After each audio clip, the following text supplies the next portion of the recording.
Ini jenis tanaman indoor bisa, outdoor bisa.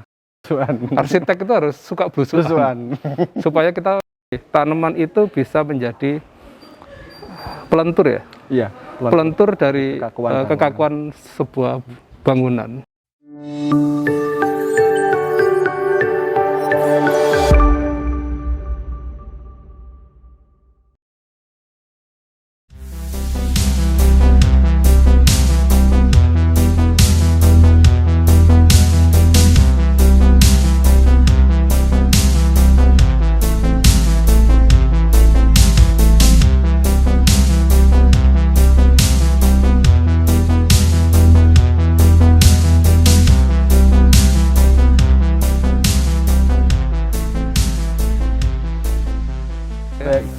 Ini dulu pas pada waktu proses beberapa tahun yang lalu, tanaman rayap adelan ini sudah sampai ke atas ini, sudah sampai menutupi sini. Wow. Sampai menutupi sini sampai masuk ke situ. Saya melihat kok merasa ini jadi nggak nyaman, apalagi liar gitu ya, uncontrol ya. Iya. Sehingga saya ini aja dikurangi aja sama Pak Toman. Kita di situ. Dan untuk penempelnya itu dia lebih suka yang ini. Karena namanya dia itu akarnya serabut kecil-kecil, dia lebih suka pada dinding bertekstur kasar. Plus kena sinarnya full, airnya cukup, bisa tumbuh dengan bagus juga. Kasar sekali gitu ya? Iya, kasar. Pokoknya ada por-pori-pornya buat nempelnya akarnya itu. Namanya tuh rayap dolar ini? Nama lokalnya rayapan dolar atau Rayapan fleksi daun kecil. Karena ada dua, fleksi daun kecil, besar ya. sama yang daun kecil. Saya punya yang daun besar itu yang tapi dia ada batangnya ya. Batang langsung ada batangnya. Tapi kapan-kapan kita kalau pas ketemu yang fleksi yang berdaun besar, nanti kita ini sampaikan. Kita mungkin kalau Mas Arta punya project ya yang ini bisa kita ulik lagi. bisa. Kalau yang ini ya apa, Kamboja ya? Kamboja ya. Legend kalau Kamboja ini.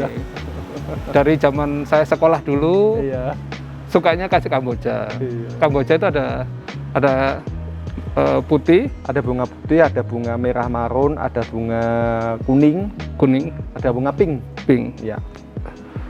Yang paling mahal yang mana? Merah marun. Yang merah marun. Merah marun. Merah marun yang merahnya agak pekat itu lebih mahal itu. Kuning juga mahal katanya. Kuning juga ya, tapi lebih mahal yang merah. Merah marun pekat itu. Ini yang apa ini? Ini yang biasa yang putih itu. Putih ya sempur-sempur. Biasa aja. Susah ya, tapi yang merah marun ini susah. Iya, biasanya ini banyak dari beberapa ini teman-teman yang itu biasanya dia mencangkok sendiri. Aslinya atau menstek sendiri. Aslinya dari bunganya warnanya putih, dia ada yang warnanya merah, diokulasi atau istilahnya. Oh, alhamdulillah. Ini satu lagi ilmu dari Mas Arta. Kalau beli tanaman harus dilihat dia stek-stekan atau asli gitu ya. Asli ya, kan kelihatan dari itunya, batangnya itu. Dari batangnya. Saya juga belum pernah memfoto, capture. Tapi memang beberapa sahabat saya yang dia memang expert di bidang landscape itu pernah menyampaikan, Mas Gayu kalau beli tanaman itu harus tahu tanaman itu asli atau tidak, karena tanaman itu kalau dia berkarakter stek, diambil dari yang batang yang dari varietas yang mahal, ditaruh di varietas yang murah. Kita harus tahu, setidaknya karena kita arsitek adalah sebuah profesi yang konseling ya, sehingga kita bisa membahasakan ke klien kita untuk menyampaikan ya. Atau kolega. Kalau kita meminjam istilahnya Mas Arta, membahasakan ke kolega kita bahwa ada yang seperti itu, supaya nanti tidak salah dalam membeli atau salah dalam memberikan harga tentunya ya, ini. Betul. Seperti itu salah satu tips. Nanti kalau ada teman-teman yang punya fotonya sama, di-share aja ke link kita nanti. Terima kasih. Ini jenis dendron. Philodendron. Iya, ini jenis tanaman merayap atau merambat jenisnya. Oh, ini Iya. yang biasanya di Pinterest itu ya. Ditaruh di pot air kayak gitu ya. Iya. Tapi ini versi yang sudah indukan kali ya ini ya. Ini dulu pas nanam itu cuma kecil, tapi ada akar-akarnya. Mungkin kurang lebih saya mendapatkan kurang lebih 50 sentian, tapi sudah berakar. kita tanam aja. Intinya kena sinar full, air cukup, bisa tumbuh dengan kembang. Dan ini mudah, perbanyakannya itu mudah. Kita cari aja misal di sini nih, ini kan ada akarnya ini. Kalau semen ini dipotong, terus ini dipindah, ditanam ke mana, bisa tumbuh. Seperti itu. Bisa cuan lah ya. Apa sih Bang? Berarti kita boleh motong. ini iya. Ini Itu akarnya. salah satu tanaman yang suka sekali nih di interior. Kadang-kadang taruh di vas gitu Vas, ya. iya, betul. Kaca terus daunnya kelihatan hijau sekali. Taruh meja itu asik memang. Ada nggak kayak gini-gini nih yang punya satu kegunaan selain visual ya ini ya? Iya. Iya. Ada nggak kira-kira? Untuk saat ini kan jenisnya jenis yang hijau biasa. Ada yang warnanya agak lebih pekat, kayak sentegi hitam seperti itu. Untuk saat ini yang saya tahu masih saya belajar ini untuk sebagai area apa itu tempat untuk dekorasi aja di sini. Oh, masih dekorasi ya ini ya. Dalam artian dimanfaatkan untuk kesehatan dan lain-lain. Saya masih belum sampai melihat detail seperti itu. Kalau kita tadi lupa. Sansevieria itu juga berfungsi sebagai anti radiasi ya kalau. Betul, iya, betul. Sebagai anti polutan juga bisa. Anti polutan. Iya. Jadi makanya di beberapa ruang kerja sering ada ini ya bau juga ya, dia polutan. Bau, mungkin bau segala sesuatu tentang bau ya. Kalau yang ini anggrek ya? Ini anggrek lokal biasanya gitu, anggrek lokalan gitu. Ya. Berarti kita bisa lanjut ke daerah sana ya? Iya. Kalau tadi kita ngelihat dari depan, sekarang kita beralih ke baliknya. Baliknya juga masih ada tanaman ya. Kalau ini apa? Nah, Pucak ya ini? Ini namanya sodia. Sodia. Sodia ini salah satu tanaman pengusir nyamuk. Ini daunnya ini kalau dipegang bisa dicium khas baunya itu. Boleh ya ini? Boleh. Kita rasakan baunya. Silakan. Maaf ya ini. Oh iya. Dan menyengat ya, iya, menyengat sekali ya. Dan ini tanaman jenis memang cocok untuk berada di luar, di tanaman outdoor.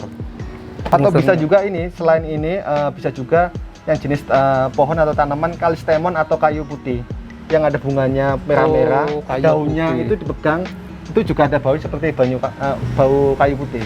Kayu kalistemon, putih ya? Namanya latinnya kalistemon, nama lokalnya kayu putih. Terus kan biasanya kalau yang di iklan-iklan itu lavender ya? Lavender itu ada baunya khasnya. Itu juga bunganya warnanya ungu pink itu.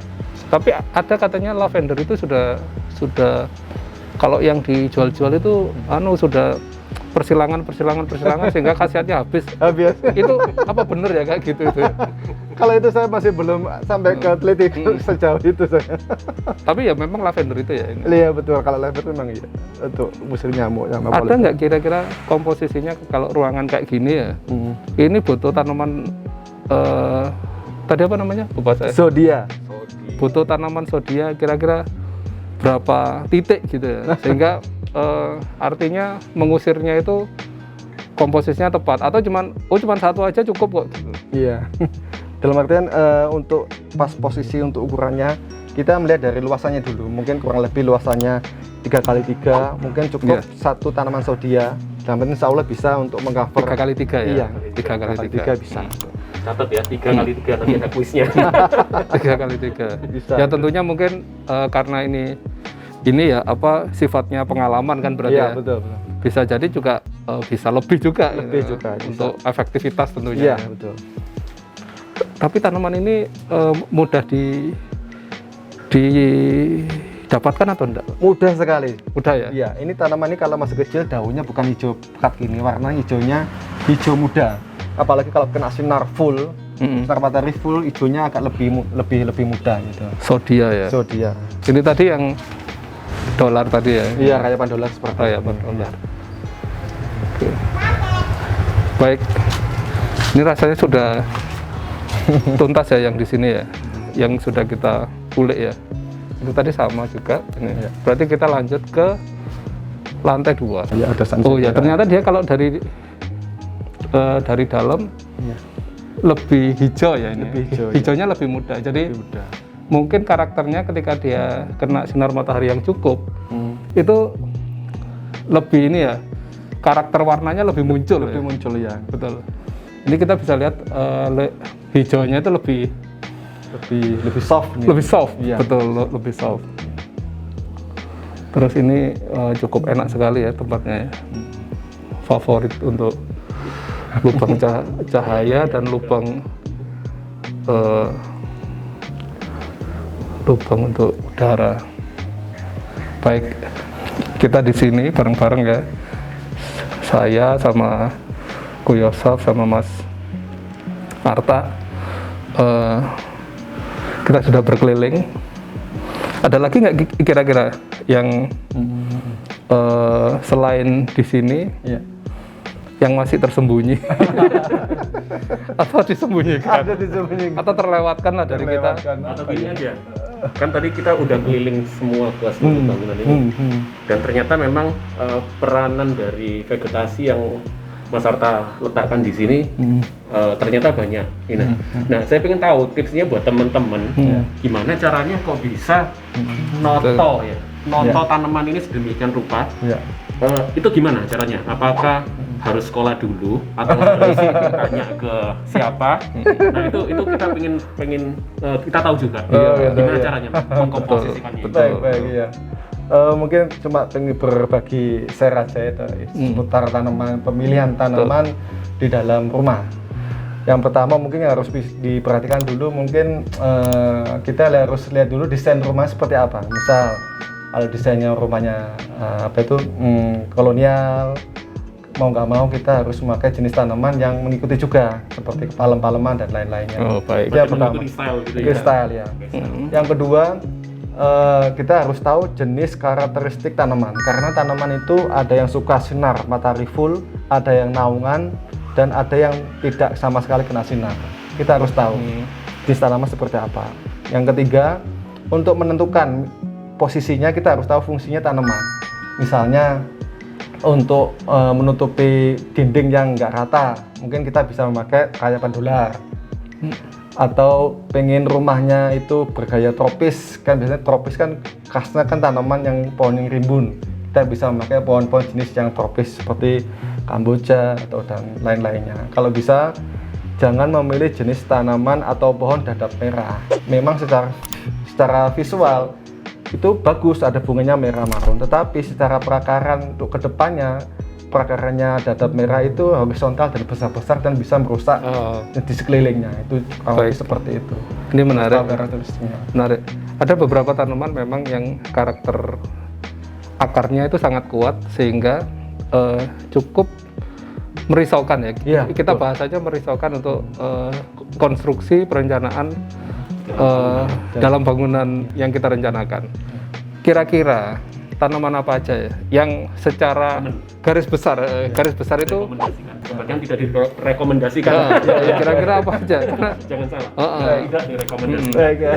Ini kan ya baik, saya kasihkan yang sepengetahuan saya seputar tanaman yang alangkah lebih baik dihindari karena bisa untuk merusak baik secara strukturnya bahkan di sekelilingnya. Yaitu salah satunya dadap merah. Dadap merah itu memang bagus, tapi kedepannya itu kita nanti akan bongkar-bongkar ya, karena sudah terjadi di Kota Malang yang terutama di trotoar kayu tangan itu banyak yang dadap merah sehingga bisa merusak pedestrian. Kedua, tanaman bintaro. Bintaro itu untuk saat ini ya biasanya kalau jangan dipakai di dalam rumah atau dipakai di rumah itu. Indoor ya, pasio. Karena di tanaman bintaro untuk saat ini selain dia ada buahnya yang warnanya hijau itu, hijau bulat itu ya, di pinggir-pinggir jalan. Saat ini itu masih belum tahu manfaatnya. Dan biasanya dipakai berada di pinggir-pinggir jalan di pedestrian. Iya. Ini saya cuma sharing aja. Saya pernah di beberapa perumahan yang di Surabaya. Itu ada di fasum-fasumnya di pinggir jalan itu ada yang namanya memakai pohon bintaro. Iya. Lah ada mobil parkir di bawahnya. Nggak tahu kenapa buahnya itu jatuh. Mungkin besarnya mungkin kalau seperti ini bisa membuat kapnya mobil jadi agak pesat seperti itu. Saya juga kasihan gitu. Lah seperti mungkin harus untuk penempatan di dalam rumah mungkin kurang tepat lah untuk seperti itu, dua jenis pohon seperti itu.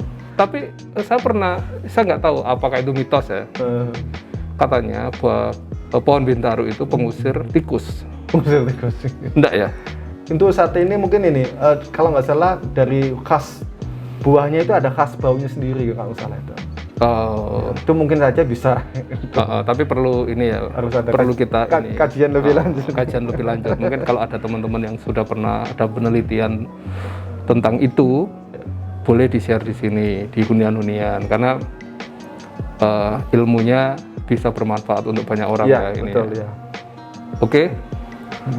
Baik teman-teman, ini sudah masuk di penghujung desainnya Mas Arta untuk vegetasi.